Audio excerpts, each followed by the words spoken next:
Hari Om Satyaji. So let us, through you, journey back in our learning of the Tattva Bodha so far. So we have so far completed the first two chapters, Adhikari and the Atma Tattva Viveka. So today you are providing us a summary of our journey so far. Over to you, Satyaji. Hari Om to all Atma Jyotis. Hari Om Vijayji. So, so far, Tattva Bodha is the basic Upanishad that we all have been learning. So, my understanding of Tattva Bodha. Next slide.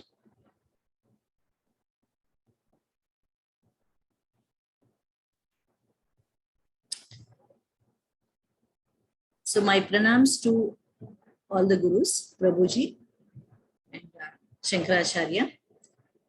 Shruti Smriti Purananam Alayam Karunalayam Namami Bhagavat Padam Shankaram Lokashankaram. I prostrate to Adi Shankaracharya, an incarnation of Lord Shiva, who causes welfare to the universe, who is home to the divine knowledge of Vedas, Upanishads, and Puranas, and who is kindness embodied.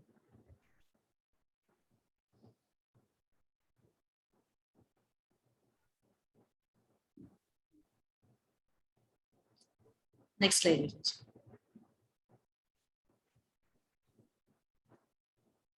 So in my understanding of Tattva Bodha, there are 4 qualifications for a person to be qualified for liberation. So we basically try to achieve these 4 qualities, wherein the path of liberation becomes easy for us. So Viveka, Vairagya, Shat Sampatti, and Mumukshatva. So Viveka and Vairagya, Viveka is the discrimination between Satya, Asatya. And so we already know that Satya is what is always there, and Asatya is never there. And the whole world is an illusion. It is basically something which we have, it has been manifested from our own thoughts, our own mind.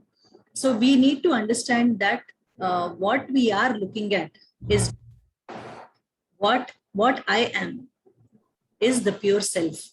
So this knowledge of truth and untruth, the discrimination between what is real and unreal is what is known through Tattva Bodha. So Tattva Bodha is basically the study of the essential nature. Tattva is the essential nature. So Tattva Bodha basically, what I understand is the essential nature of everything, everyone is the self.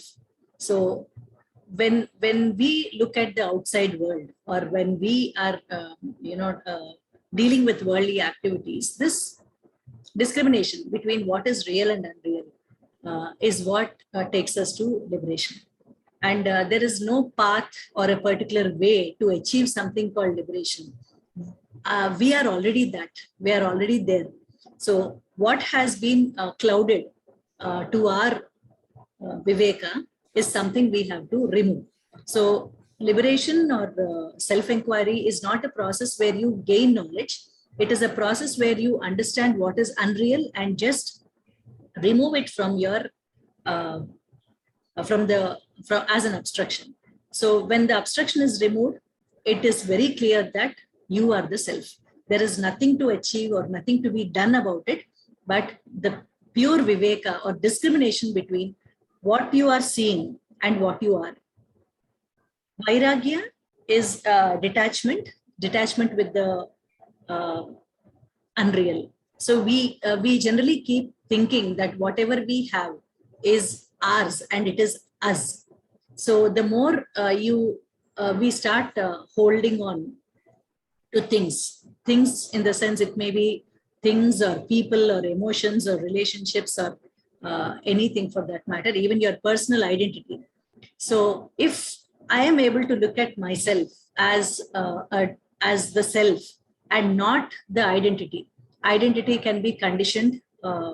It can be the society conditioning, or in the process of brought up, maybe there has been some conditioning. So as long as I attach myself as a woman, a man, a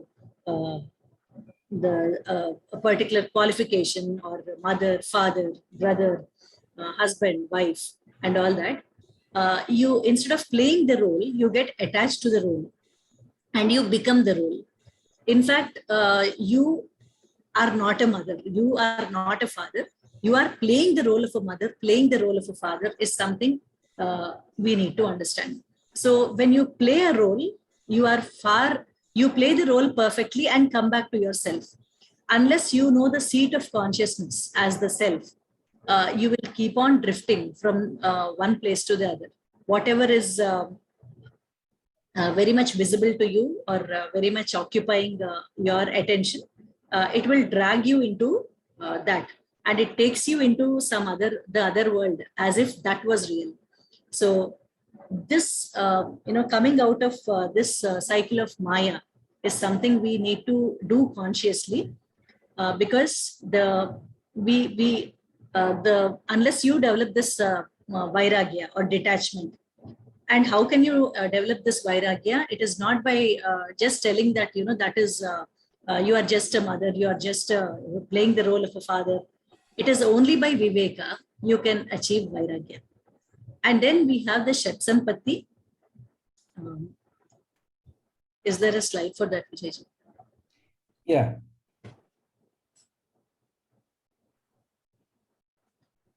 Yeah, Shatsampati, the 6 valuable assets. Shama, Dama, Titiksha, Uparati, Shraddha, Samadhana. So Shatsampati is something, as Prabhuji says, either you are liberated, you already know you are liberated, and you act and behave as you are liberated. Then what people see, or what is really coming out of you, is these 6 qualities. And if you are in the process of getting there, if you are still clouded by the notion that you are the mother, you are the father, or you are whatever you are seeing, or you are the body, then this is a practice that we need to make so that we are there someday. So it is not a journey, it is a spiritual sadhana, where even though you are taken away by the force of Maya, even though you are at times drifted, again you need to understand, and because of that understanding, you need to come back to your seat of consciousness. So Shama is the mind control, Dhamma, the control of senses, Titiksha, it is the freedom from duality, and Uparati, focus on the higher self, Shraddha, utmost faith, and Samadhana, intense focus. So as we develop these qualities, you are in the path of understanding and removing all the obstacles in your understanding. So this viveka or vairagya can be achieved by a constant practice of these Shatsampati. Do you want to go through these other slides, or should next one?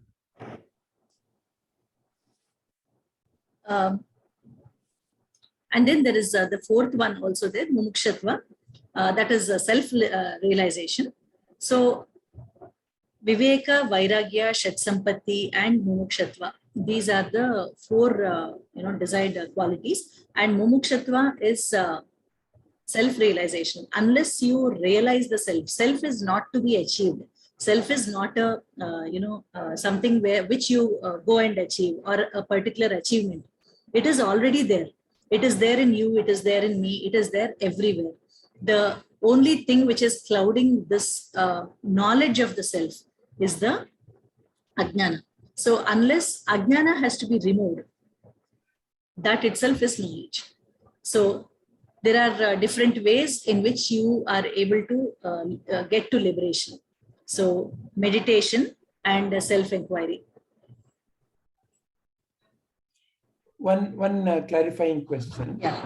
So is mumukshatva liberation, or according to the word, it is said as desire for liberation?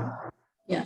So unless you know that all this is not you, and there is this self that you have to realize, that desire for liberation also, it is, I can say it is again the grace of the Guru that you really get the desire of liberation. So this desire of liberation should not be confused with a desire for a car, desire for a house or anything. Understanding that nothing else is real and the only true thing that is real is the self. So by constant viveka and vairagya and the Shat Sampatti, you come to this level of a constant desire for liberation. Constant desire for liberation again is not a journey. Understanding that I am the self and constantly sticking to the seat of the self. So it is a constant desire and urge in you that prevents you to get entangled into the outside world. So are you implying that desire for liberation itself is really a pseudo phenomena, and that itself has to be removed by viveka? The desire for liberation, desire is desire for worldly objects or desire for liberation will always be there. I mean, there may be desires which entangle us, but unless you understand that there is the self, there will not even be a desire for liberation. So unless you know that there is this path of self-inquiry, there is no way you will even have that desire. So desire for liberation is one quality that you need to have, and that should be a constant desire, because there is this Maya which will always, there is a pull of Maya. And this constant desire of liberation is what keeps you in the truth. Okay. Let me pose a question in a different way. So now, the way you are saying is, one has to develop the viveka, vairagya, and Shat Sampatti, and that helps, these three helps develop the desire for liberation. Then you're also saying that liberation means recognizing that you are already that. So then where is the desire? Desire means, I will do something and I will get something. Desire for liberation is the understanding of liberation. Understanding of liberation is everyone is already liberated. We are the self. But why is there a self-inquiry then? We are already the self. We are already liberated. We are bliss. Then why is there a desire for liberation? Because we are constantly not there. We are in a different plane where we are being bound by ajnana. So this constant desire for liberation is one of the important quality for you to be able to achieve the jnana also. So is it then okay to say that, this desire for liberation is in the path, what can be referred as for a yogi, who is desiring for liberation because is feeling connected to the world and is feeling bound?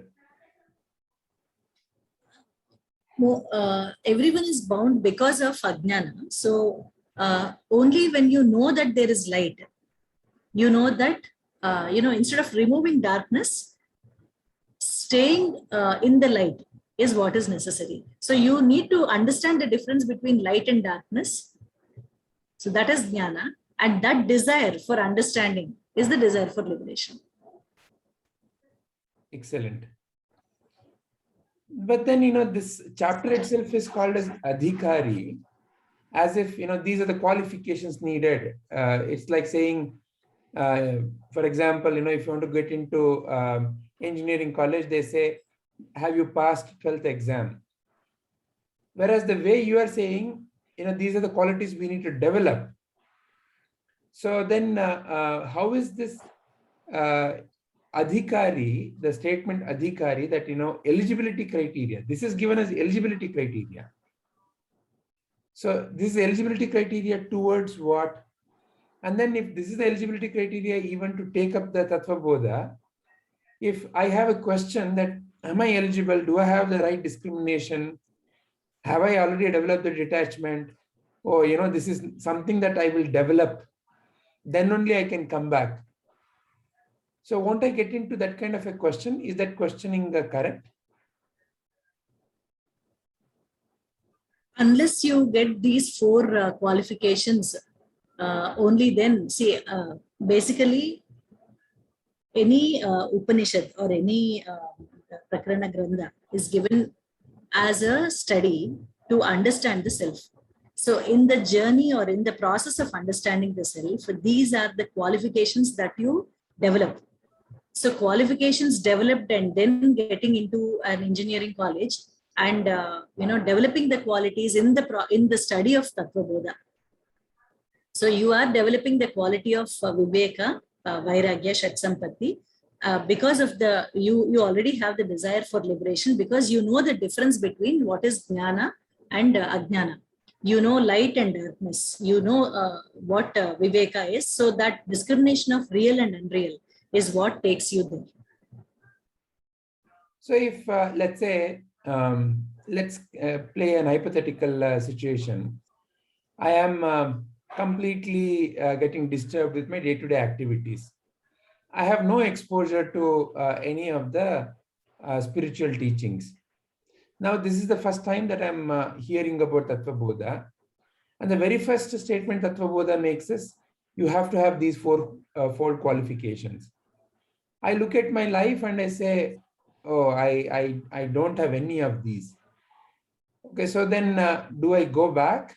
Do I return away and say, okay, maybe one day in the future I will consider?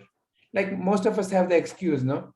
When will I start any kind of, let's say, service? See, the word self-inquiry itself makes us understand. See, by this one statement of having this qualification implies that this is where you are is not enough, and where you should be requires something. For anything, there is a prerequisite. So that prerequisite is what you need to have in order to understand the real meaning of the self. So if you are already the self, you already find the qualities in you. Maybe you will not even search for the qualities, or you don't have the desire for anything else, desire for search or desire for learning Tattva Bodha or desire for any learning. But then for anything, there is a particular prerequisite. So prerequisites are not something which you already have and then go there. These are the qualities of a seeker. A seeker needs to have these qualities. The word seeker itself means that you are seeking something. So you feel that self-inquiry, self is already there. Then what is there to inquire? Inquiry is to understand totally that you need not search outside, but the inquiry has to be done inside. Who am I? That one word of who am I or self-inquiry itself means that there is a path which is already there. There is a path which is already there. It has been laid, or you just need to understand that. So to understand anything, there has to be a particular clarity of the mind that needs to be developed. Mind again is an instrument. It can be focused outward or it can be focused inward. So when you are able to tame the mind, just as in Shatsampatti, it is the control of the mind and senses. You are taking the mind towards a particular thing. In order to understand something, in order to be in an engineering college, you are taking your mind to maths, physics, chemistry. So in that way, in order to take the mind inward, there is a particular qualification prerequisite, which is a part of sadhana. Excellent. So in a sense, you're saying it is not necessarily an elimination criteria, but it's an encouragement. It is an all-inclusive criteria. There is no elimination here. And as you are on this self-inquiry path, or it is not a journey or anything, but it is a path of self-inquiry where constantly you are able to when we are stuck in the outside world, you don't even know that the world is unreal. At least in this path, we realize that what we see is unreal and what I am is real.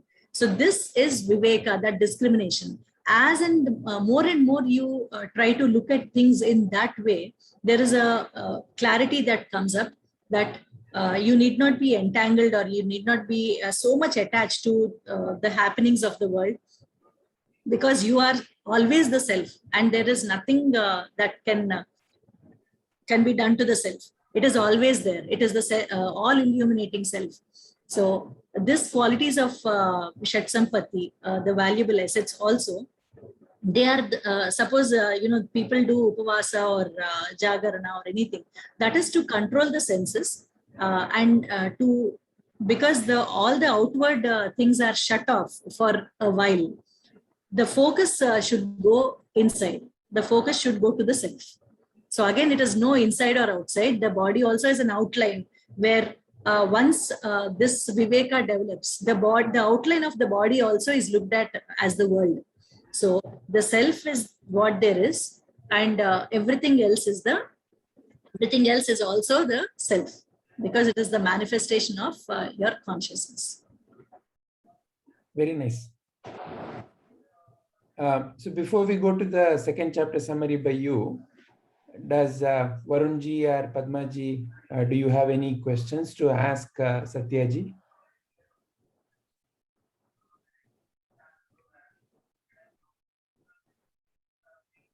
Padmaji, Varunji, are you there? Yes, Vijayji. Yeah. Do you have any questions to ask Satyaji? Not really. No, Vijayji. Okay.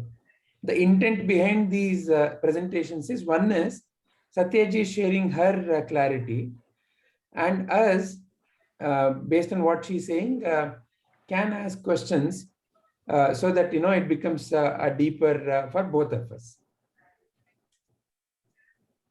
How about Padmaji? Do you have any questions?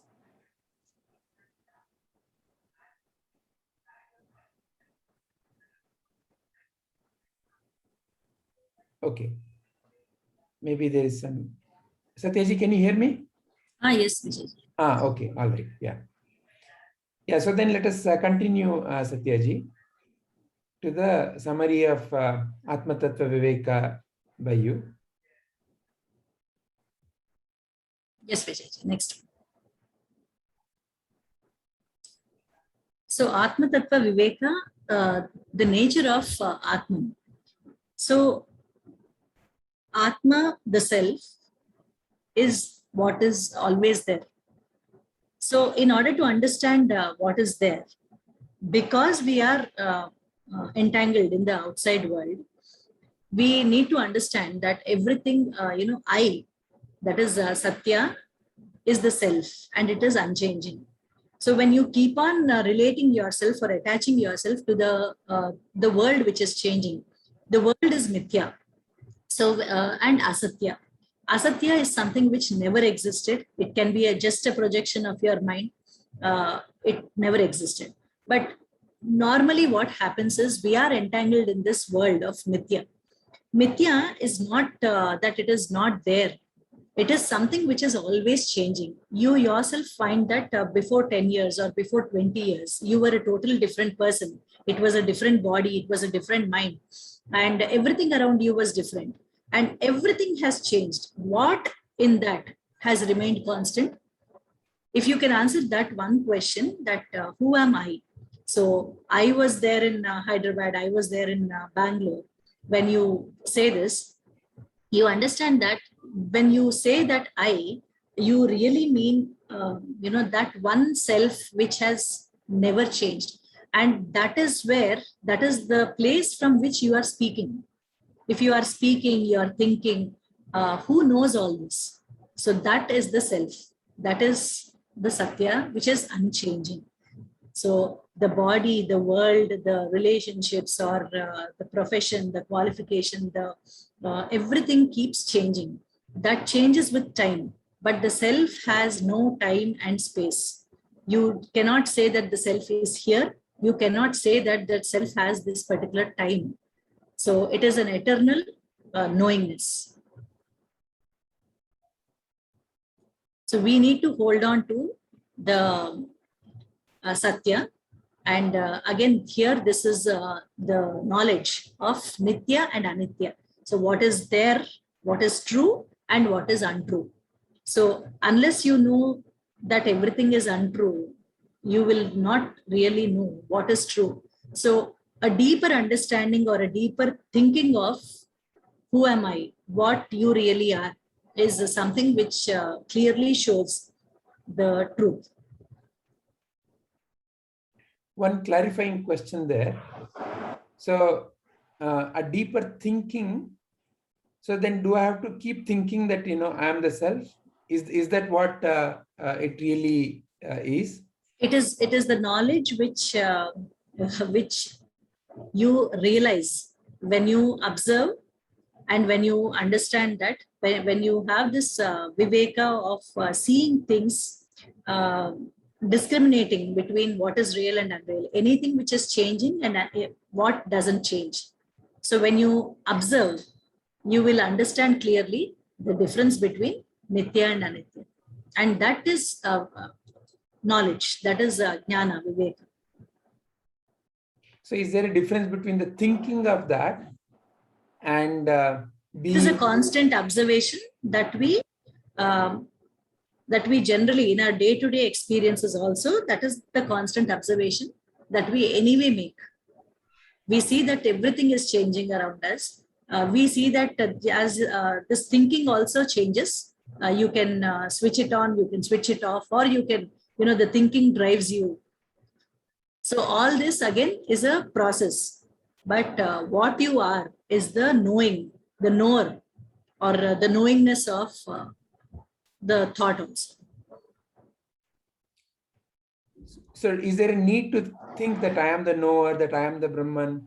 Is there a need to constantly... It is not a constant thinking, but it is a sadhana where you deal with the outside world, you deal with this mithya, the world which is changing all the time. But again, there is this self which is unchanging. By understanding that you are the self, that is the inquiry. Inquiry is not thinking, inquiry is the understanding, or the discriminating between what is unreal and what is real.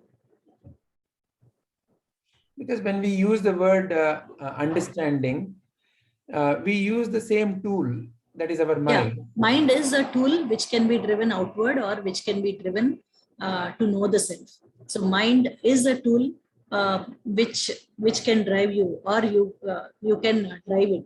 So it is a tool which you can use. That is the intellect which you can use to understand and to inquire.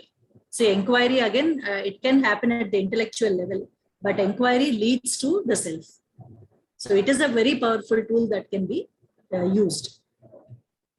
So in here, is there any kind of criteria or qualification or a symptom or a sign one can have to say that this inquiry is leading to fulfillment of the goal of the inquiry? So I've set out on a journey. I want to go from Bangalore to Mysore. Is there a way to know that yes, I am reaching Mysore, I am in Mysore? Because you are saying this as a path, looking at this as a discriminatory tool. So when there is no, you are already there. So we are not going from a place to a place. The only thing is, you are already the self. You are the knower. But when you are entangled in the outside world, which is constantly changing, in the mithya world, there is you constantly get attached to what you are doing, or what you are, what you think you are, or the world as a projection. So you constantly engage yourself to satisfy each and every desire which comes your way. So there is no start point or an end point. The desire for liberation itself emerges out of your suffering or your observation of the world, and you are already there. So there is no end point that you realize that. In fact, there is no one to know that there is. You have realized. So when you understand this, or when you totally realize the self, there is no one there. So in a way, I myself am The dissolving, seeker disappears. and only I can know. Yes. Well, the self alone exists. Is there a sign for that? Is there something that helps me? Because I have this question, right? Okay, so I'm going from here to there. Oh, how do I know that I've reached? There is no going from here to there. The way you look at the world right now is purely, it is an entanglement, and there is a constant suffering. There is a constant identification with different roles. So once this self-inquiry is done and self-realization happens, there is no seeker, there is only the knower. The knower, the knowing itself is there. There is nothing else. There is nothing to prove, or no one to prove to. And there is a constant peace, and peace is what you are. It is not even something you get or something you lose. So there is no desire, and there may be desire for a higher purpose, but it is not a journey where you reach there and then say, okay, I have realized this, because there is no one to realize that. It is you. We all are the self. The only thing is the ajnana has to be removed. So as a beginner, I'm now this disturbed mind, and I've come into and I'm listening to you, and I'm asking, you're telling me that there is a sadhana needed. Sadhana means there is a time and space in which the sadhana has to be done, which means that there's a movement. It is not like today, right now. You're telling me that develop viveka, develop vairagya, develop shat sampati, develop an intense desire for liberation. You're telling me. So develop means it's a movement in time and space. You're telling me it's a movement in time and space. Now you're also telling me that it is right now. Realization can happen in a moment. It need not have a time and space. But in the world, when we are operating in the world, as per our cycle of karma also, there is a level of realization we already have. So people are in a particular level of realization where some qualities of even the desire, or to get into self inquiry also, we are in a particular level of realization as per our karma. So for some, it can just take one moment or one sentence of a guru to transform. And for some, it is definitely a sadhana where you are inquiring all the time, who am I, who am I, who am I is a question. You ask yourself, and delete what is not you, delete everything which is mithya by saying neti, neti, neti. And that is how you realize that you are just clouded by asatya or mithya, but you are always there as satya, the pure shining self. All right. So so what you are telling me is there is no real sign or something that I can look for, saying that, oh, now I got there. Though you start with looking for something, because you clearly know that what all you are experiencing is not real.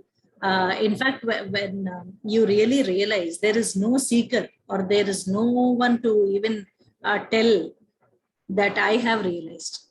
So there is no guru who tells that I am realized. So the seeker himself disappears, and what you see is pure bliss. What emanates through you is pure bliss and nothing else. So are you telling me the initial question I set out with, that itself becomes irrelevant? Yes. So what is the path, or what are the qualifications? and all this becomes a boat in which you travel, where the boat is left and there is no one there. And to realize that I've always been there. I've always been there, and these were just some tools helping to understand and inquire, constant inquiry. Because in this world, in the world of Maya, there is nothing which makes you inquire into the self, because you are always taken, your attention is drawn outside to the fast changing world. And so to understand it is mithya again needs a level of at some point in your karma, cycle of karma, you hit a point where you start understanding this the sense of quest comes. So, and you realize that you are always there and there is nothing to be achieved anymore, no one to ask and no one to give. You are already there and you are always there. So it is not about learning something or doing something. It is about unlearning everything and being. It is just being.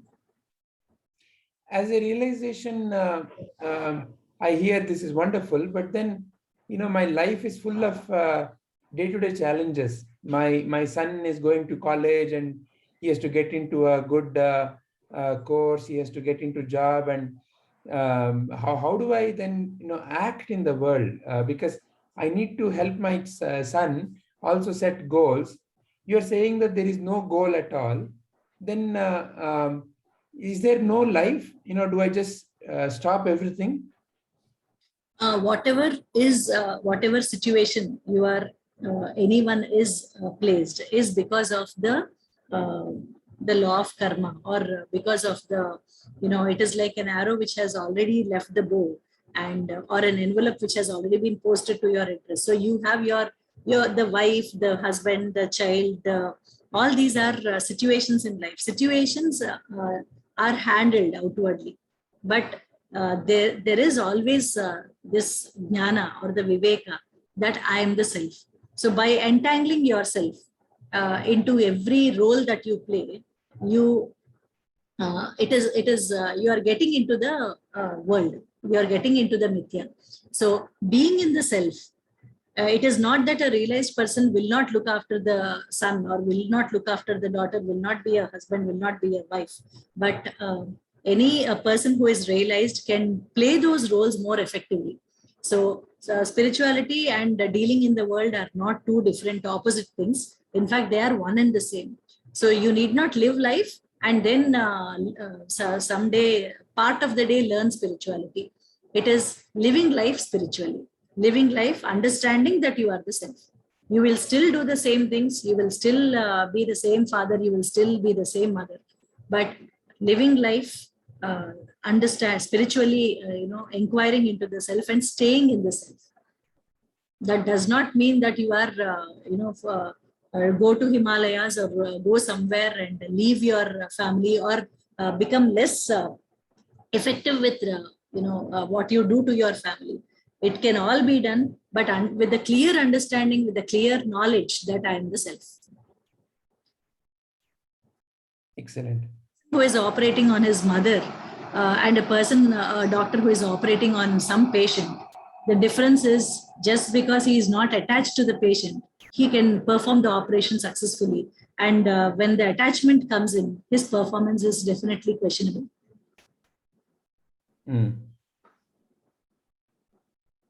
Very nice, Satyaji.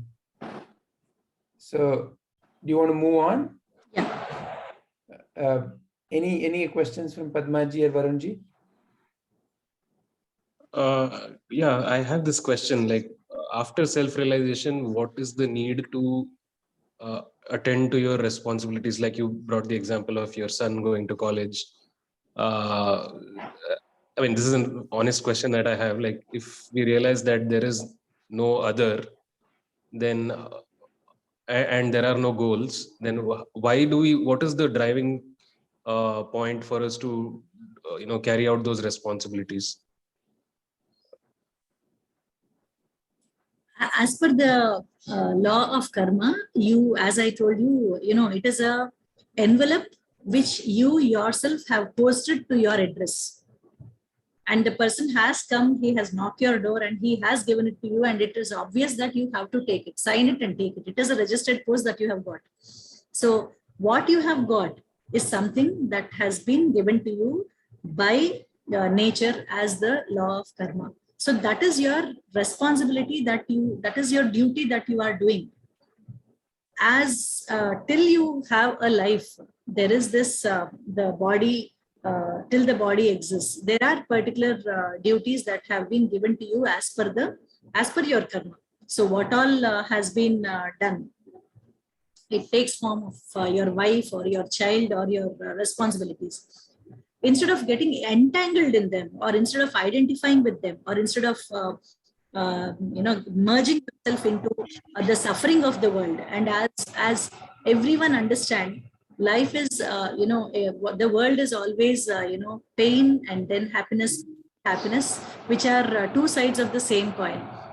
So getting entangled in that, the same duties will be performed by you, because it is you cannot escape your duty and run away to Himalayas. That again, you are creating a different karma.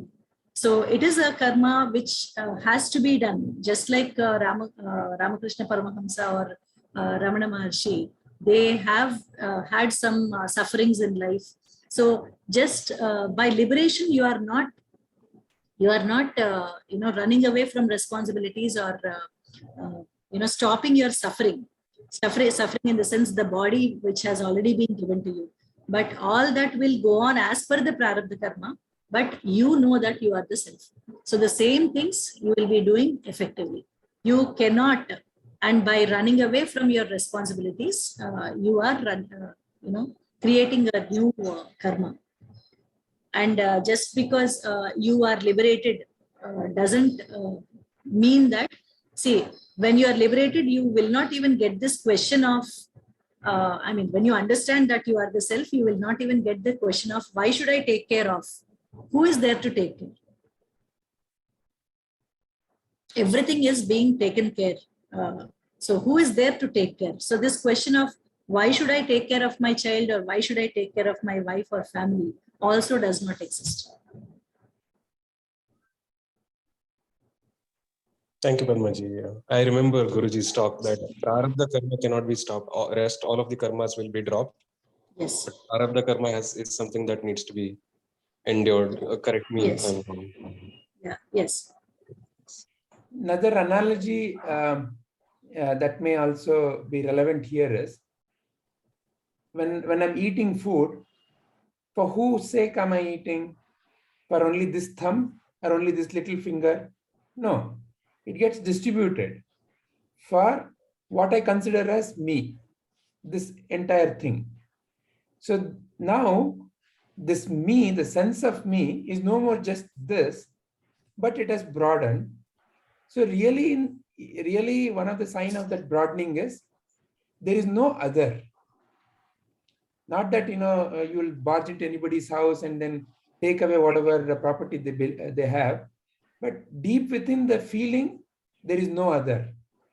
So there is a sense of universal consciousness instead of individual consciousness. You feel that everything is the same. So you taking care of something or you doing something, that question also does not arise, because all that exists is consciousness. So you are looking at everything, and everything is consciousness.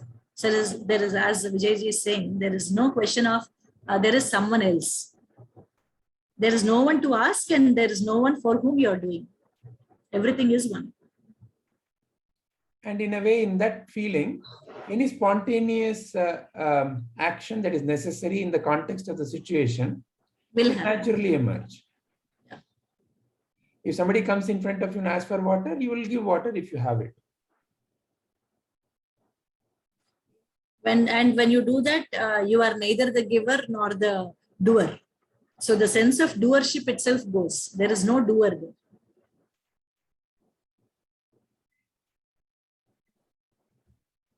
Varanji, any follow-up questions, or is this clear?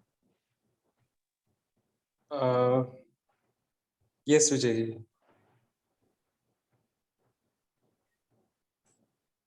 I mean, the takeaway is that it is the karma that you have to endure, and the responsibility that is around you is the karma that you have to endure. Is that correct, Vijay, or are you saying something more? At the beginning level, I have to endure the karma that I have started. Is right beginning, because there is still a I who is separate from others is still there. So this I is the one saying I have to endure. Okay, so because it is something that I have done. But the disappearance of the I means that who has to endure? Who is the one who is enduring? So, however, I have dropped a ball. That ball will continue to drop and bounce depending upon the physical laws of the gravity. And after some time, it will stop and it will become stable. So, from the standpoint of the seeker, yes, the answer is correct. Endurance, because it is something that I have done in the past, so there is a prarabdha. But then, for a jnani, there is no seeker anymore. So then where is the endurance? Who has to endure? Got it. Sir, I have something to, I mean, I don't know if my understanding is correct, but once you are a realized person, I think the fear of death also kind of disappears. So essentially, a lot of things that we do is for, protecting this current body or whatever is how we, how our how we turn outward is because of that, I feel. So when that has gone, I think many things drastically change from that itself, is one of my thought process. I don't know if it's correct. Do Satyaji want to respond to this? Yeah, Vijayji. So, the fear of death is one of the many things that gets dropped. In fact, once the self is realized, it is it is understood, it is totally clear that I am the self. So all the, everything, the world around me, everything is the self. So it is just pure consciousness in action. So consciousness everywhere that you are seeing. So this body or anyone else's body does not even matter, because everything is just coming and going. It is always changing. But when you reside in yourself, that is that you understand that you are already there, then fear of death is one thing that anyway drops, just like many other things. And there is no one to claim that I am the mother, father, or I have dropped the fear of death. There is no, I is not there. So everything is the self.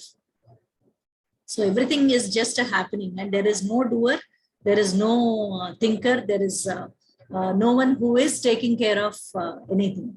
And fear obviously is not there, because the mind also is not there. The mind is there for functioning in the world, but not the other way.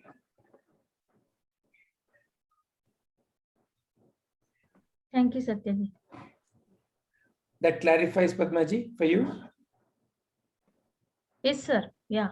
So, I mean, I got to know that, yes, my thought process is in the right direction only. So, yeah. Wonderful. Satyaji, should we move on? Yes, Vijay.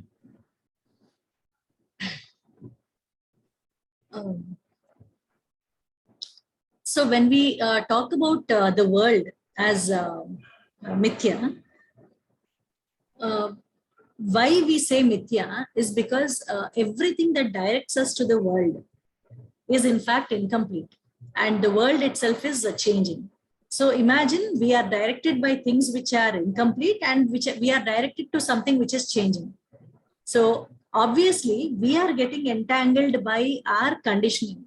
So we are looking at the world. We are looking at the world even with our eyes open and with our eyes closed also. That means either you are looking with your sense organs or the mind. The mind is conditioned. The mind is conditioned by your past, your fears, your experiences. So your mind already has a particular set of notions like likes, dislikes, raga, dvesha. Because of all this, the way you are looking at things is obviously incomplete. And the senses also, just like this example here, suppose there are some blind men, and we are like blind men when we are looking at things in an incomplete way, because one person he touches the trunk of the elephant and says, okay, the elephant is like this. One person touches the tusk of the elephant and says, okay, the elephant means something which is hard and like this, and someone touches the tail and says elephant is something which is thin. So in this way, when we are looking at the world, we are constrained by our senses, which we in fact we rely on our mind a lot. We rely on what we see a lot. We rely on our senses a lot, but senses are limiting, and mind is always adding color because of the conditioning. So when we are looking at now this is about us, about our body, and when we are looking at the world again, the world is constantly changing, just like our body is. Our conditioning also keeps changing. So when we are looking at the world that way, which is constantly changing, and we are that too looking through a lens which is already limiting, then why do we have to really connect to that world and attach to it as if it is true? So all this is untrue, because nothing of it is really complete. Very nice. But I have an experience of using my sense operators. See, it looks very clear. This is a Vicks VapoRub, and it's a thing. This is my purse. This is my book. Why are you saying that this is not correct? This is incomplete. See, I can clearly feel it. This is a book. Where is the confusion? The sense organs, the mind, are given to operate. They are tools to operate in the outside world. Now, why do we need to operate in the outside world?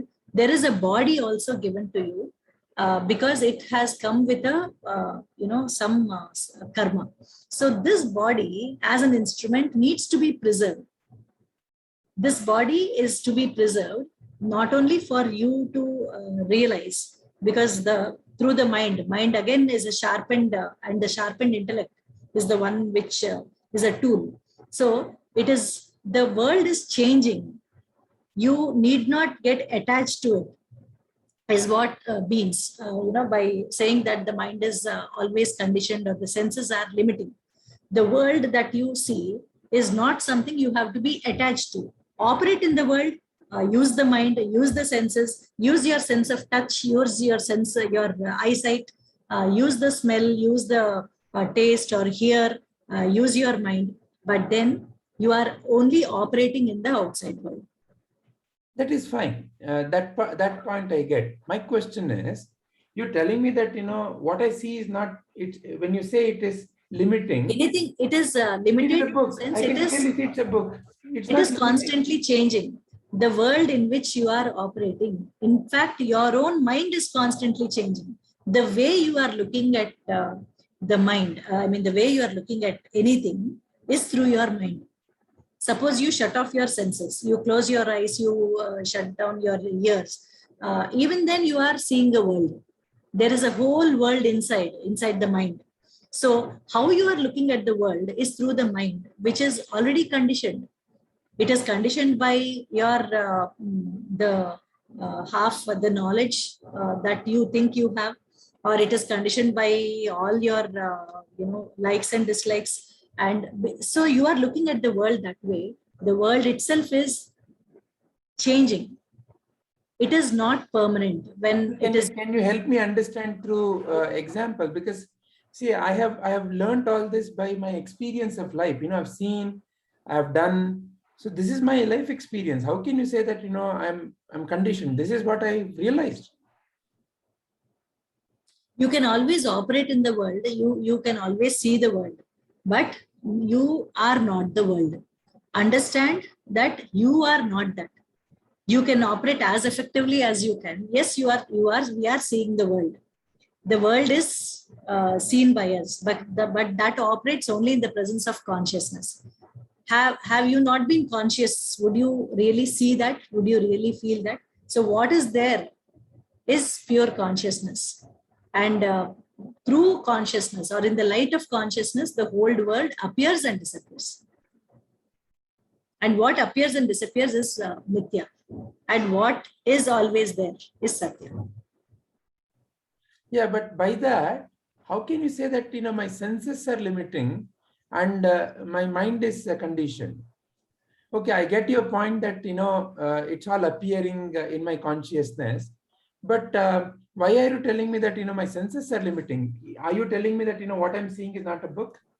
Are you telling me that my interpretation this is a book is incorrect? The senses have, human eyes have a particular, level of vision, or a bat's eye may have a different level of vision. So every, living being has its own limitations, limited by vision or limited by all the senses. So whatever is given as an experience is just an experience. You can touch the book, you can read the book.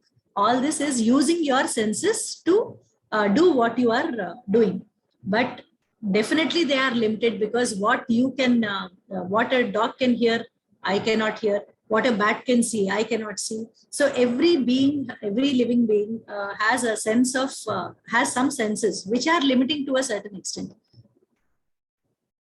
Only the self is all pervading. Your eyes are limited to a particular extent of vision. Your mind is limited to your conditioning. You cannot look at a person beyond what you think he is. You cannot really look at the real self of that person unless you realize that you yourself, you are the self. You are not the senses, you are not the mind, you are neither the intellect, which is actually giving you so many directions. You are neither of them. You can use them because, and you use them in a proper understanding that they are limited. What your mind says, what your eyes say is not the truth. Okay, so if I am the self, then why don't I feel the sensation of the dog that the dog is feeling, or what sensations you are feeling? Why I feel only what I feel through these senses?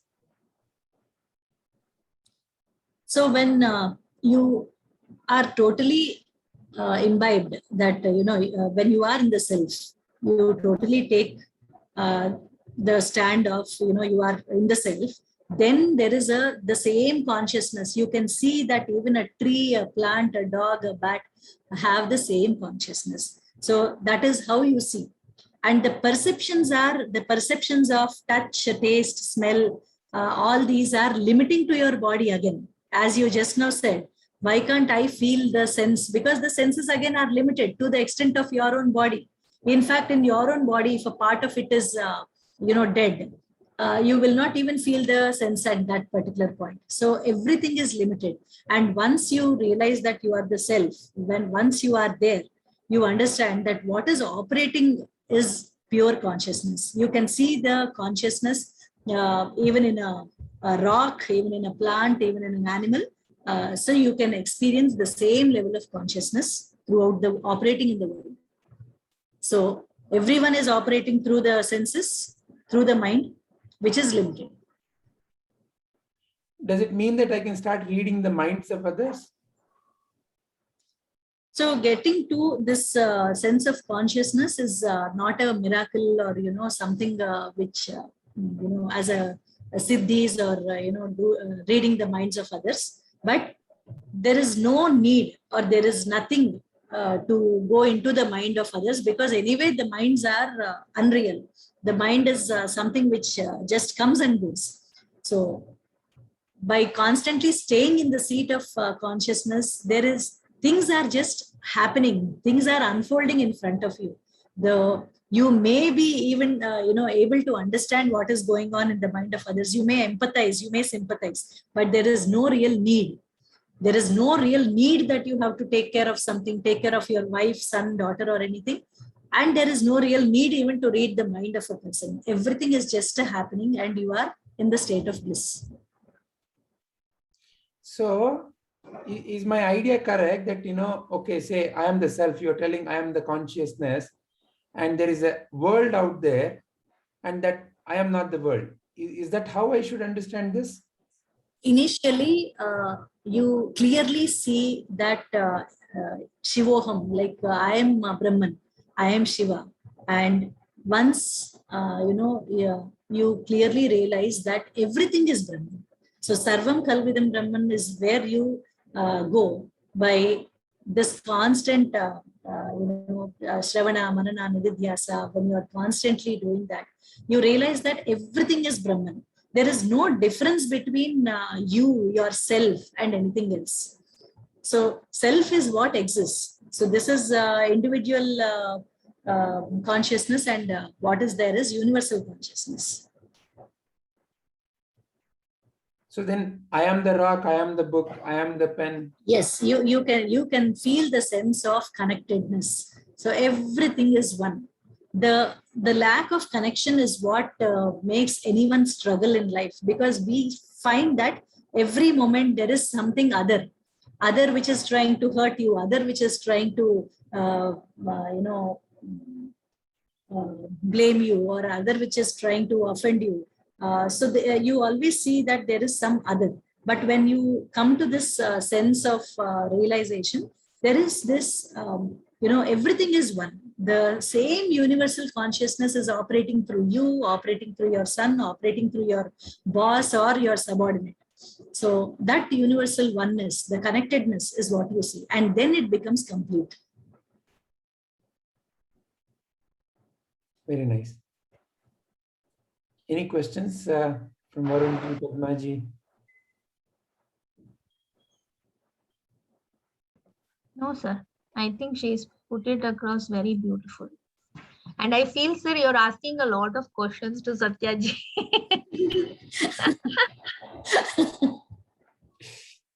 So this whole presentation is again, see, in any kind of Vedanta discussion, there is somebody who doesn't yet or hasn't yet realized, or is verifying. Why are you saying the way you are saying? Are you just repeating the statement? Or is it, at the end of the day, Vedanta is not a remembering of knowledge and repetition. It has to become a self-actualization. It's a self-realization.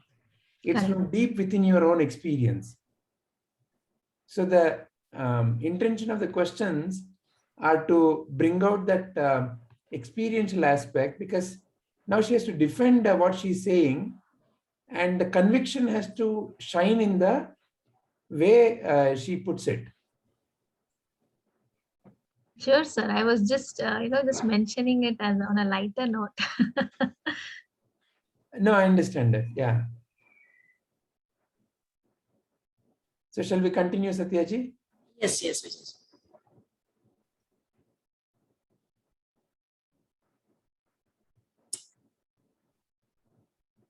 So when we understand, when we realize the self is nothing but Sat, Chit, Ananda. So the essential nature of Atma, Sat, that is existence, and the Chit, consciousness, and Ananda is infiniteness. It's the essential nature of the world. So Ananda is the completeness. It is the something which you feel the connectedness. So when you are looking at yourself, the small I, as a person, as a mind, in fact, the body rules you. You are not ruling the body. I mean, the mind rules you, and you are not ruling your mind. So in that way, there is a sense of disconnection, and there is a sense of limit everywhere. But then Sat Chit Ananda is the true nature, is our essential nature, which we have to realize. We need, it is not a journey, we are already there. And how do I understand that I am, how do I know I am the Sat Chit Ananda? Because I exist and I am conscious and I am infinite. I think this one, word where we say Sat, I exist, I am conscious, I am infinite. I mean, this is like the biggest mantra in the world, where you clearly see the vibrations of you really being in existence. You know you exist, you are conscious, and you are the infinite world. There is no other, there is nothing you are competing with. It is only you, which is all pervading and eternal. So I am Brahman. So there is no difference between I am that, or I am Brahman. You need not even say that. It is just Brahman alone which exists. Satyaji, I clearly get the I exist. I know. Both these are very clear, the Sat and the Chit.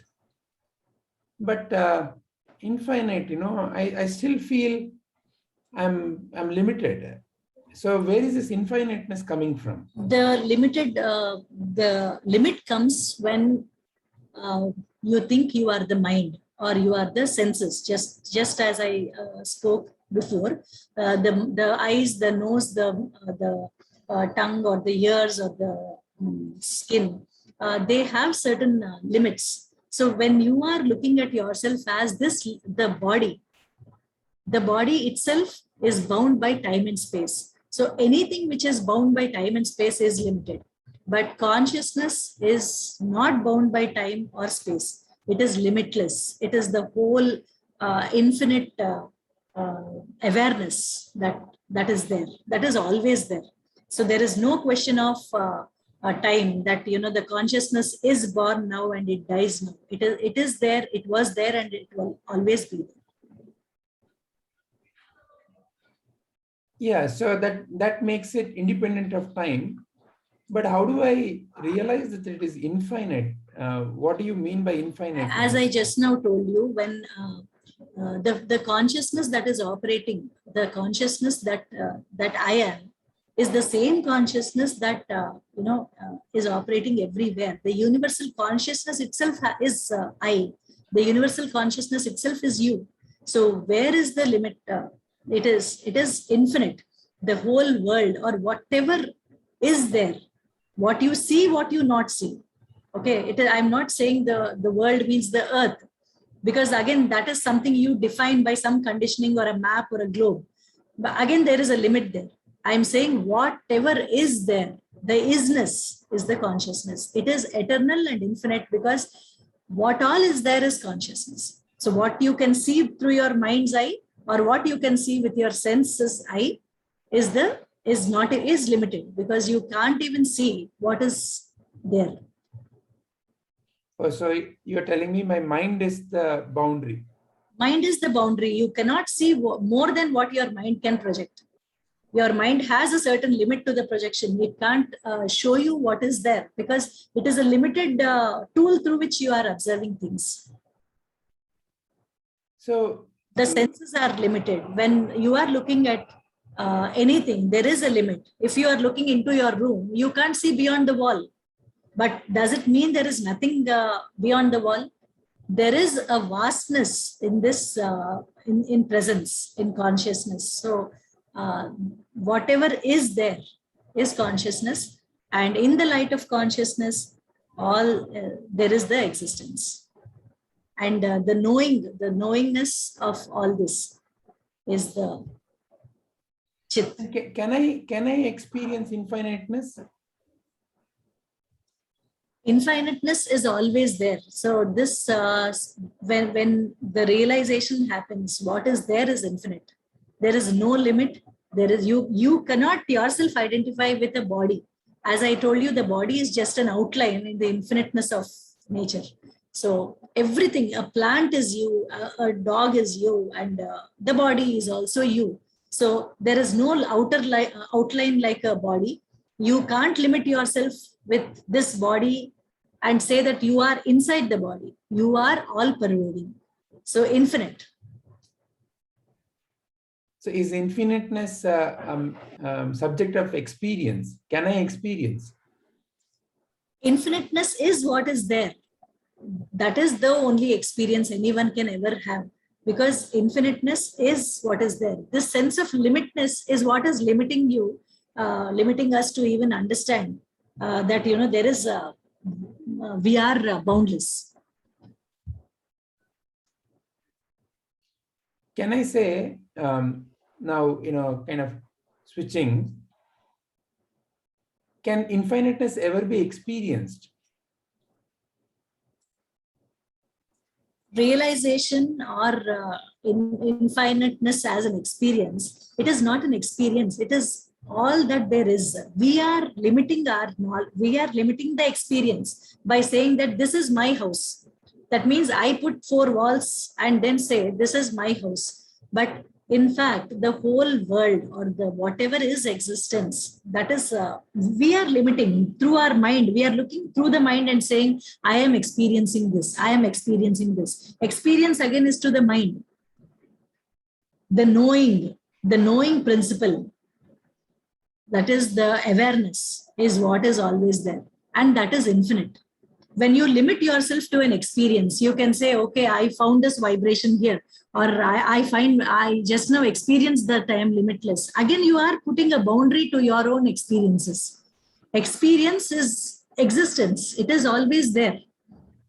The discrimination is what has to happen. That again, I am bounding myself. I am bounding, looking through the mind and saying, let me experience this. Let me understand this. Again, you are looking through the mind. So what is there is pure awareness, and what is there is infiniteness all around. Then is it only through the experience of the finite I have to realize that I am infinite? Yes.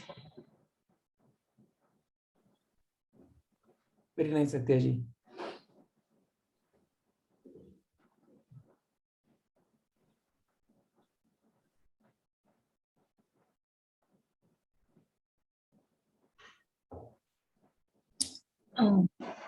So in Prabhuji's classes, we have clearly understood that even in the recent chakras and all the classes that he has been telling us.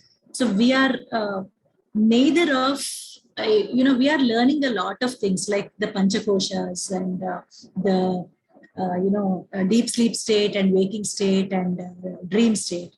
So we may be talking about a lot of things, but what ultimately is there or what exists is the knowing.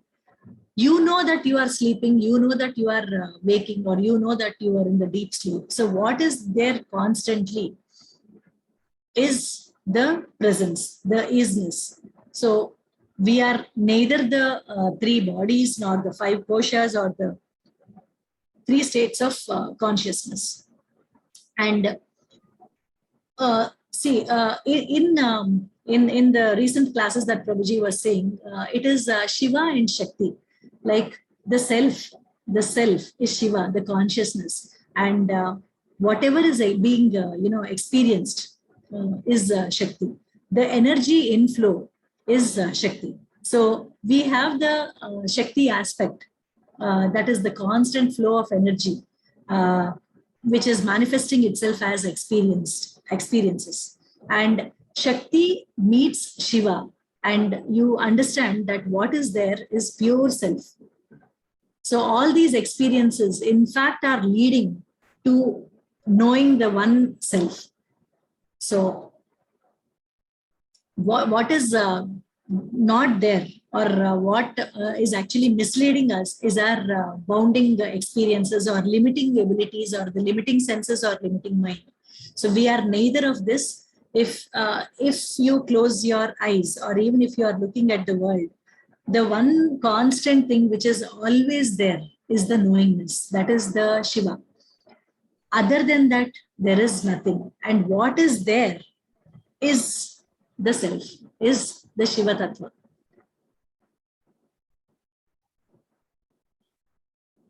Wonderful, Satyaji. Do you want to move on? Yes.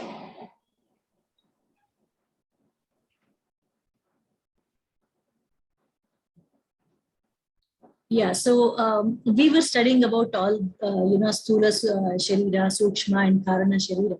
So again, even while talking about this, I do understand that I am neither of this. I mean, sometimes I do have this feeling that, learning a lot of things that we are not. So maybe it is a process of neti, neti, neti. That is the elimination round where, you look at the physical body and say, this is not you. Look at the subtle body and then say, this is not me. And then look at the causal body, and say, you are not me. I mean, this is not me. So finally understanding that there is something beyond all this, which is always there. And there is no question to that I. So what all you see or feel, or again, all this is limited. And what is there is that I, the knowingness. So all the Panchakoshas also is something again that we come across in the experience. Like we see the physical body and we know that there is this, Pranamaya Kosha, Manomaya Kosha, or Vijnanamaya Kosha, Anandamaya Kosha. So all this, these are not different types of bodies or different parts of the body. These are just the experiences in which we can divide, for understanding. But ultimately, nothing of this is me, is something I can always feel. Because, at least, that understanding of what is not is very clear. So nothing of this is me. I am the pure consciousness, which is always there. And this entanglement into the knowledge of this, even for me, I feel this as a boat in which you are traveling. You can row the boat, but neither the boat nor the water, it is not something where you even belong. So I feel that, we just have to wade through all this and understand that it is only the self that always exists. And I am the self, and what is there is the universal self.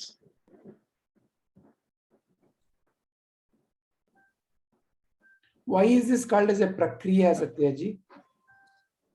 Prakriya is a process. So just like to understand something, there is a particular explanation or a process you go through. So when there is a disturbance or an ajnana, there is a process. And when there is that clarity, no process is even required. So there is a process to understand that this is not me, this is not me, this is not me. So this clarity comes only through a process of some process. So we have also heard kriya. So are these two similar? Are they different? So kriya is, doing. Doing in the sense you are, suppose there is this, Prabhuji was talking about the spinal cord meditation, or, so there is this Shakti, the flow of energy in us. So now, in this meditation, now Prabhuji was actually saying that first you have to take your attention outside. From outside, you are going inside. So most of us, why we do any of this kriya is because we totally understand that we are all anyway entangled in the outside world. Most of us are entangled there. So you have to first concentrate on the outside world, think of a particular, sometimes he says, think of Shakti, think of Durga, or think of Shiva as someone, as an idol or some sound. We have done some meditations also in these classes. Shabdanuvit Savikalpa Samadhi and Rupanuvit or Nirvikalpa Samadhi. So when we did all that, we know that from the external, from the outside, we are going inside. So this is a Kriya where you are taking your attention, your focus from outside to inside. Now, why are we doing that? Because we already know that our focus is outside. So once you have done all that, your attention, suppose you are immediately able to take your attention directly inside. And when you come to inside, the journey is from the lower, chakras to the higher chakras. So there is a flow of energy. This also only through focus you can understand that there is a flow of an energy that is happening. So again, the instrument, the tool that you use here is your breath. By the inhale and exhale, by the conscious inhale and exhale, you are trying to take your energy to the higher levels of chakras. So higher means the chakras are going from a lower level of consciousness where your desires, you are overcoming, you're trying to overcome your desires. It is not overcoming means suppression or, doing or not doing anything, but by clear understanding that neither of that is you. So you are constantly taking your energy to a higher level, and through these experiences, you are focusing on the higher, which is Shiva. So he has taken the focus to the Agna Chakra and then to the Sahasrara, where the Shiva or the Guru is, just seated there. And when you take your focus there, you understand that the whole system of you traveling outside, your attention traveling outside, all your senses traveling outside to this one place, which is always there. So this place is always there and you are that. So there is no difference between you or the other person or the self. So everything is the same. So this way the Kriya helps because it is constantly taking the mind there. So you're saying Kriya is some kind of an activity or of a doing. Yes. And Prakriya, so then, during Prakriya now, for example, the three bodies, I am not the three bodies. You're still. It is an understanding. Prakriya is basically an understanding of what you are not. And Kriya is taking your focus or your energy into, through using the breath, you are taking the energy and trying to understand the self. So from the outer, you are just as, we said, it is not a journey, but then the mind is totally focused on the outer and the world. And from the world, you are focusing your attention inside because there is no way to stop the mind. By consciously, you can't stop the mind. Only through jnana, you can stop the mind. Instead of even in Prakriya, I'm doing, I'm thinking and I'm looking at, okay, am I the Sthula? Am I the Sukshma? So there is still it may not be outwardly. It is a process of elimination where once use the mind as a tool to observe. It is a process of observation where you are using the mind. So using the mind is not wrong, or it is not something which should not be done. Mind is given as a tool. Intellect is given as a discriminating tool. So this is the process of discrimination where you understand that this is not you. And finally, you land up in what am I? Who am I? And that is the undeterred self. So you're saying in the Kriya way or in the Kriya process, the intellect is not being used, whereas in Prakriya, intellect as an instrument is being used. Yes. Yes. So that is a fundamental difference, is what you're saying. Yes. Wonderful. Shall we move on? Yes.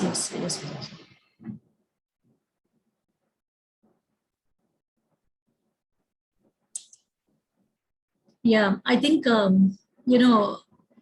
somewhere, getting into the details of what is a gross body, and gross body is something which we are anyway seeing, and we have the earth element or the fire element, the wind element, the water element. All this is what we see, and it is subject to change. Again, the body, I can say, is just like the world. So there is no question of even knowing what the body is. We all know. and I have understood that the body is mithya. Then why all this description and the details of the functions and the... This is for, as I just now said, it is a process of observing. When you observe, it is even more clear. I mean, at least for me, when I am looking at the body, there is no need for any observation. Yes, there may be times we are entangled, but there is always this clarity that I am not the body. I mean, why the body has come? This was because of the karma I have taken this body. What is it composed of? And it is born, born and it will die. So the body is just as a dress. It is worn and it is discarded. That's all. There is nothing more to it.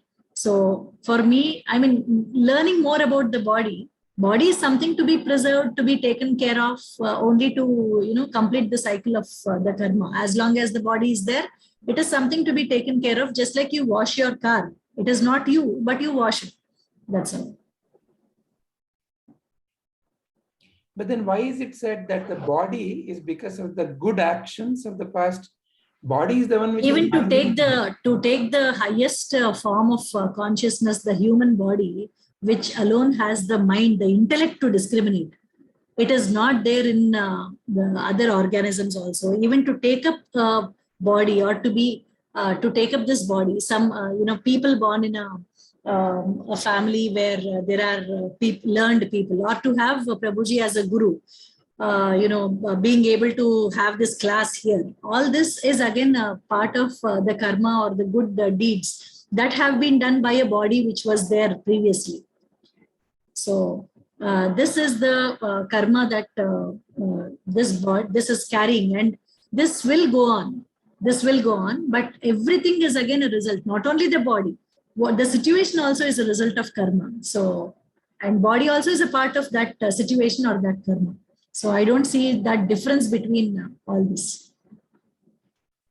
very nice.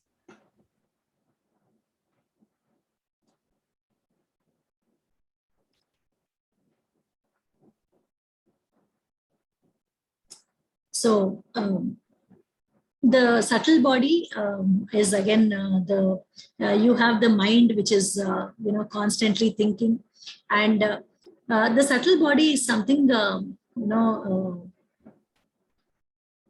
basically because of the intellect has been given to you, the memory has been given to you. So there is this ego, the ahankara, the mamakara, which stop you from knowledge. And there is the same memory, the same intellect, which even pushes you towards self-knowledge. So the same organs, the subtle body is given to you. Again, this is also because of the karma that is given to you, because your mind is composed of certain things, or your mind is designed in a certain way because of the karma. Because this mind is the most powerful tool you can use for self-inquiry. So again, this also is not you, but again is a tool that you can use to understand the self. So the same, some people can use their ego, their memory, their intellect in order to get success or anything in the outside world alone. But the same can be used to gain the knowledge of the self. So this also is a result of karma, but again it is not you. Very nice. Next slide.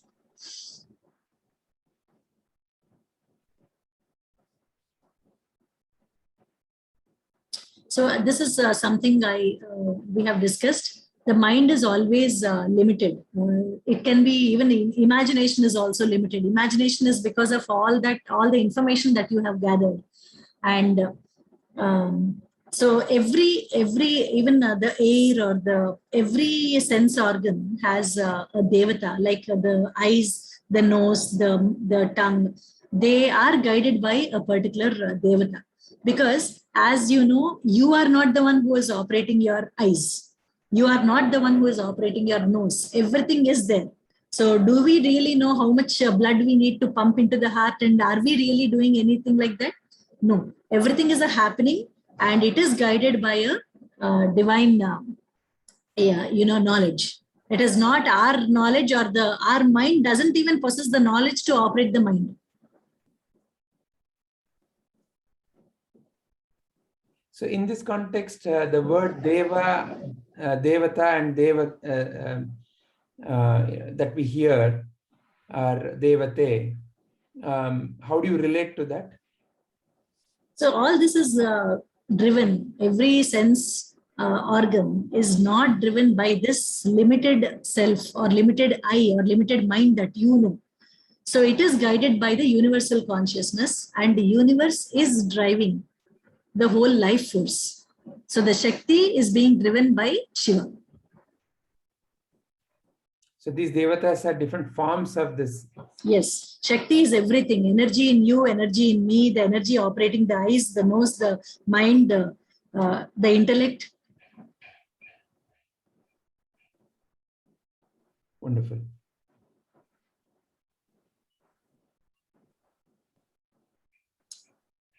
Yeah. Do you want to say anything here, or shall I move on? Yeah, you can move on.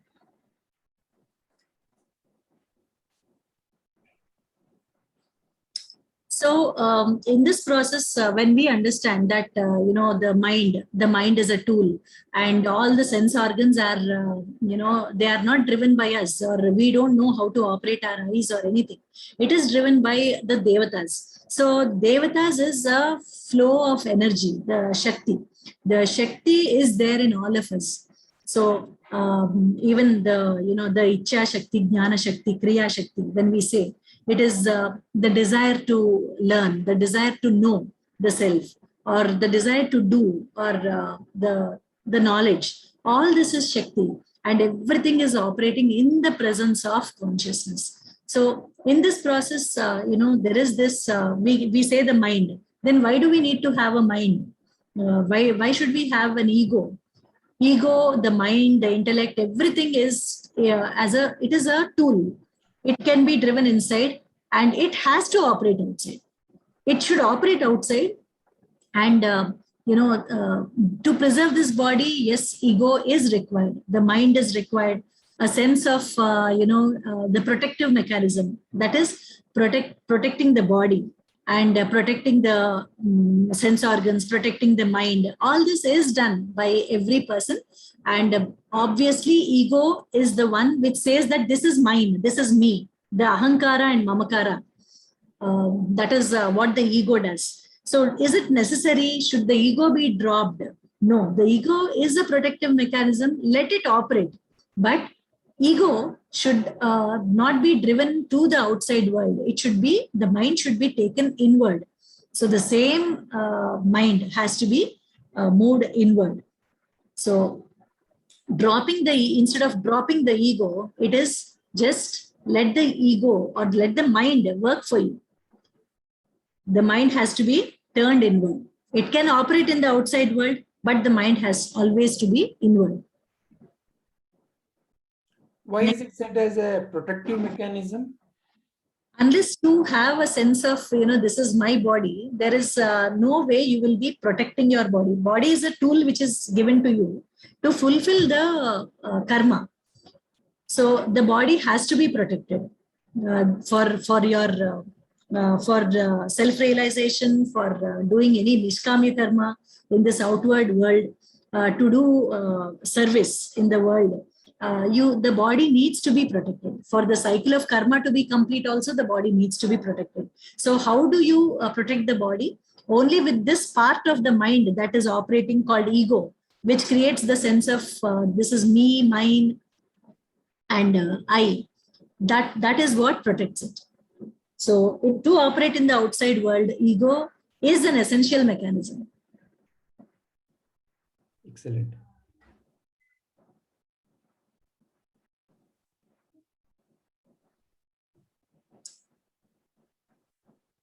So, I mean, basically all the land, water, or fire, all the Panchabhutas, everything is Shakti. So all these are there in the world, and all these are there in the body. If you observe, the same Panchabhutas are there inside us, and the same are in the world. So this whole thing is Shakti. And what is actually at the basic level is the consciousness. So consciousness is operating. In the presence of consciousness, the Shakti is operating as Panchabhutas, or the mind, the ego, or the functions of the body, the sense organs. So we at the individual level, we can say it is Shiva, but at the universal level, it is nothing but Brahman, the pure consciousness, which is there, which is always there and eternal. Yeah. Another point you may want to consider is this is also explaining how from the consciousness to the physical level, various manifestation is happening.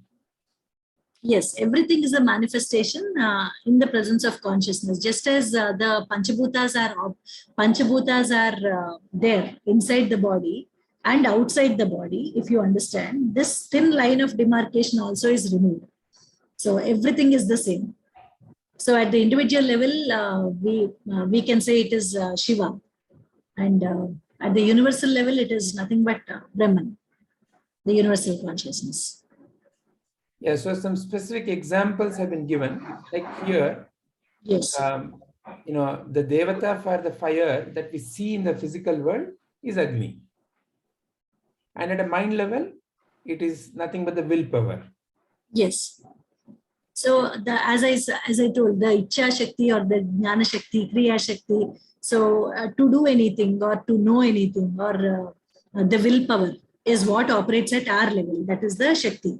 And what operates outside is the, Shakti, which is in the form of the energy flow in the whole world that we see. At a universe level, it is the Agni Devata. Yes. At an individual level, it is the willpower. Yes.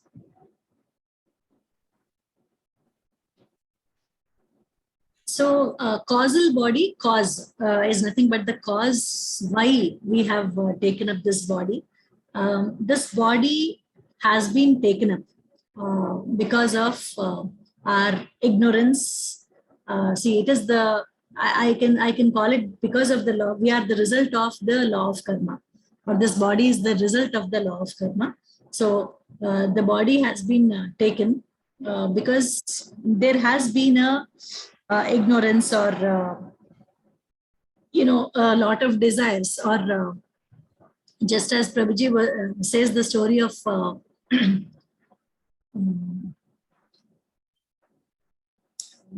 this Mahabharata story where Dhritarashtra had to he lost 100 sons in the Kurukshetra war, and when asked why this happens, the whole his birth itself is related to a particular karma, where some hundreds of years ago he has destroyed a lot of birds by setting a tree on fire. So the whole karma of 100 birds being destroyed has to come back to him. So for that, he needs to have 100 sons, and 100 sons is something which anyone can't afford to have. So he should be a king to have 100 sons. And to be a king, again, there is a lot of good karma to be done. And then, so after a number of years, births, a lot of births, then he takes this form where he has 100 sons, and the time is ripe where the 100 sons are being killed in the Kurukshetra war. So the whole reason what is happening or why it is happening or how the way it is happening is the causal body, and we are not that karma also.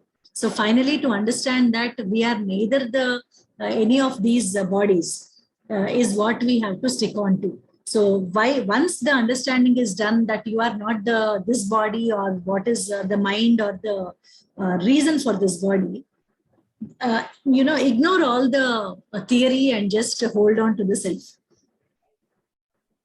Very nice. So why are we trapped in this cycle of karma? See, every every thought that arises in the mind. See, there is no way you can stop the thoughts. Thoughts just rise. Can you stop the ripples in a pond? You can't stop the ripples. There is nothing you can do to stop the ripples. The ripples may arise even with a small fly falling on it. A ripple may arise. So with every thought, there is, an action. Every action becomes a karma, because whatever you do, again, that, when you do repeated actions, it becomes a habit, and which is called again samskara. These habits make your tendency, or the impressions get created. And these impressions, they, form a, vasana. So what is the reason why we are doing all this karma? See, the thought arising is not wrong. It is a process of the mind. So because of this ignorance that we have, because of the feeling of incompleteness or, desires, there is a lot of action you do. A thought is not a problem. The action that you do is creating a karma.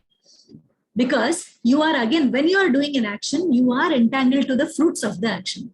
When you do an action as a non-doer, if you clearly understand you are not the doer and the action is being done through your body, mind, intellect, then the fruit of the action will not have any effect on you, and there will not be any impressions, samskaras or vasanas. But you can only break the cycle by understanding that you are not the doer. If you are feeling that, there is a desire, there is an incompleteness, you do something and you want some fruit and you are attached to the fruit of your action, it means you are becoming the doer. This doership creates karma, and only jnana, that you are not the doer, can burn the karma. If you are entangled in this thought, that is the reason of all this birth, death cycle. And even in this current life also, whatever you are doing even now is creating future karma. So at least we can stop creating future karma by understanding that what all we are doing right now is not us. We are not the doer. I am not the doer. It is happening through the body, mind, and intellect tool, which is this instrument, which is there, but it is not you. So unless you know or do everything as an offering to God, this class we are doing right now is an offering to God. This work you are doing right now, you are cooking for your family, you are working in an office, you are taking care of your children. So should I take care of of my children? Is not a question, because you are not there. There is no doer. As long as you have this sense of doership, there is this karma cycle. Again, you are doing something to the child and there is, he gets a good seat in a good college, you are attached to the result. He does not get a good seat and then you are attached to the result. Again, that creates an action. You will do an action to that, where again, you are the doer, and then you create an impression. There is anger, there is a lot of fear, there is a lot of hatred, or there is a lot of love. All this again is conditioning, and again it creates further thoughts, further actions, which create a samskara, an impression. An impression is something which you are creating. It is not already created. You are the one creating impression because you are feeling that you are limited. You are feeling that you are this body and you are the doer. There is no doer. If the sense of non-doership comes in us, we can clearly burn the future karma that we are creating. Even this moment, we are creating future karma. Let us burn that future karma. Let us not repeat cycles just by understanding that I am not the doer. Only this jnana can burn the karma. Wonderful, Satyaji. I was so excited saying what all I was saying. No, it's a lot of deeper vibrations are there. So excitement is important in this matter. Yeah, particularly when I clearly see that what all is happening. See, every time we have this question, why me, or why is happening, or this could have happened this way, or some other person is not suffering this and I am suffering, or I am not suffering and someone else is suffering. Sometimes we feel bad for someone. If the one reason for all this is karma, then why create such karma? Very nice. This is the conviction. It is coming Yes. out of your inner conviction. Yeah. Yes, Satyaji. And, But before we proceed further, let me pause here. Hmm. See, you will still have to go through the Panchakosha Prakriya and Avasthatraya Prakriya. Okay. Maybe it may take at least another 15-20 minutes. Should we stop here and continue? Yes, sir. That's my request. Yeah, I still have to give breakfast to the elderly. Yeah. wonderful, Padmaji. Yeah. Same here, Vijayji. I have to visit the hospital. Sure. Yeah. We can continue next week, Satyaji. Is it okay? Yeah. No problem. We would all love to hear Satyaji again and again. Just Yeah, Yes, surely. giving us opportunity. Puts across her point very nicely. Yeah. Thank you, Padmaji. Yes, Satyaji. Can you please? The right seeking. Om Asato Ma Satgamaya Tamaso Ma Jyotirgamaya Mrityorma Amritangamaya. Om Shanti Shanti Shanti. Om, lead me from untruth, ignorance to truth, darkness to light, impermanence, death to permanence, immortality. Self is the whole.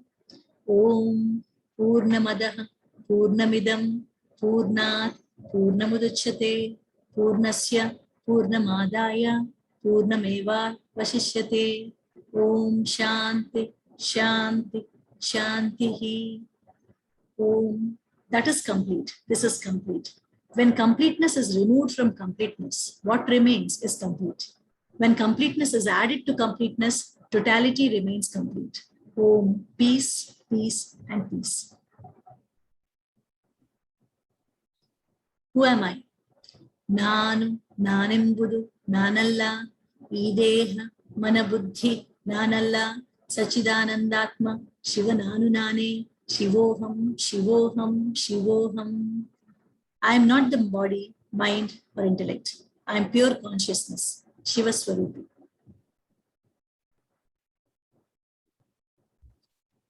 I am true self, is liberation. Atmadarshanam, Brahmadarshanam, Brahmadarshanam, Satyadarshanam. Recognition of self is recognition of the whole. Recognition of the whole is the truth.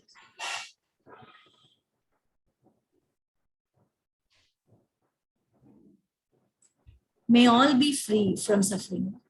Om Trayambakam Yajamahe Sugandham Pushtivardhanam Urvarukamava Bandhanat Mukyor Mukshiya Mamritat. Om Trayambakam Yajamahe Sugandhim Pushtivardhanam Urvarukamiva Bandhanat Mrityor Mrithi Mamamritat. Om Trayambakam Yajamahe Sugandhim Pushtivardhanam Urvarukamiva Bandhanat Mrityor Mrithi Mamamritat. We worship the three-eyed one who is fragrant and who nourishes all. Like the fruit falls off from the bondage of the stem, may we all be liberated from death, from mortality. Loka samastaha sukino bhavantu. Loka samastaha sukino bhavantu. Loka samastaha sukino bhavantu. May all beings be happy, healthy, and peaceful. Thank you very much, Satyaji. Thank you. Thank you. Excellent in the way you presented. Really, really nice to hear your inner clarity and conviction. Thank you very much, Satyaji. Thank you, Vijayji. Hari Om. Thank you, Satya. Thank you, Satyaji. Thank you, sir. Thank you. Hari Om, Thank you, everyone. Vijay. Hari Om all. Hari Om. Next Sunday. Hari Om. Thank you, Satyaji. Thank you, Vijayji. Hari Om. Hari Om. Hari Om. Vijayji.